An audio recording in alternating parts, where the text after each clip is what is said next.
The Sportsman down here in Sheffield, I'd like to be joined by Chapman. Raven, just seen you smashing the pads in the ring. How does it feel to be back? Oh, it feels great. It feels great to have a quick turnaround as well. So my debut was only about 6 weeks ago. So to be able to get back in the ring and get back in on the big stage, it's great. Keeps me sharp, keeps me fit, keeps me doing what I'm loving doing. So loving it. You're on the undercard to Terri Harper, one of the biggest names in women's boxing. What has she done for the sport in terms of how it's helped your career progress so far? Oh, it's been massive, getting that attention to the female side of boxing.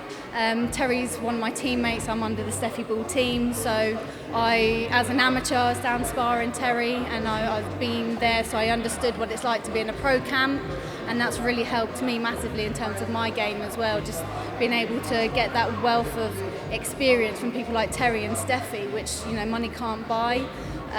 So it's just been massive and it's really helped me up my game as well. And for this fight on Saturday, we've been sparring with each other.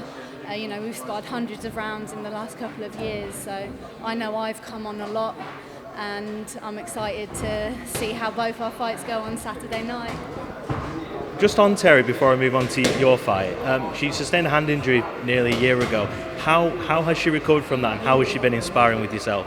So she's definitely recovered. I think, like we said at the time, it was a blessing in disguise. So it's helped her hand heal 100 times better than maybe it was. Because you'd rather have something like that happen in sparring than happen in the fight. And I think once she got over that initial shock of it, she understood that, and so did Steffi's a great coach and manager in that sense of being there as well. So she's worked really hard. She hasn't had any time off in that time. She's still been doing everything else. So to see her persevering through all of that, she's a credit to the sport, really. Moving on to yourself, your opponent has been in there with pretty much everyone there is to know in women's boxing. Shannon Courtney, Katie Taylor, Natasha Jonas, Rhiannon Dixon, who's an up-and-comer in your division. How excited are you looking to face somebody with such pedigree? Oh, so excited. I think the fact that she's game and she does come to win, she's got that experience, just makes it a harder test. And in those names that you've said, not many people have stopped her in that time either. She's had a lot of fights and only been stopped 2 or 3 times. So to go in there and get stoppage would be a big statement.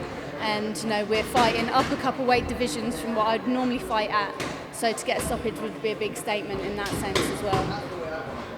With the expectation from your side that you win this fight, where do you see yourself going next, and who next? So I'll fight whoever they put in front of me. Obviously, I'm aiming to go to the top. I want the people at the top. Eventually, I'd love to, share a ring with Amanda Serrano, because in my weight, she's the number one. She's got most of the belts. So whoever they put in front of me beforehand. Erica Carouse has just signed with Matchroom, so that's definitely someone I'm eyeing in the future as well. So just see how it all goes, but I'm sure I can show what I'm about Saturday night and my other fights after that.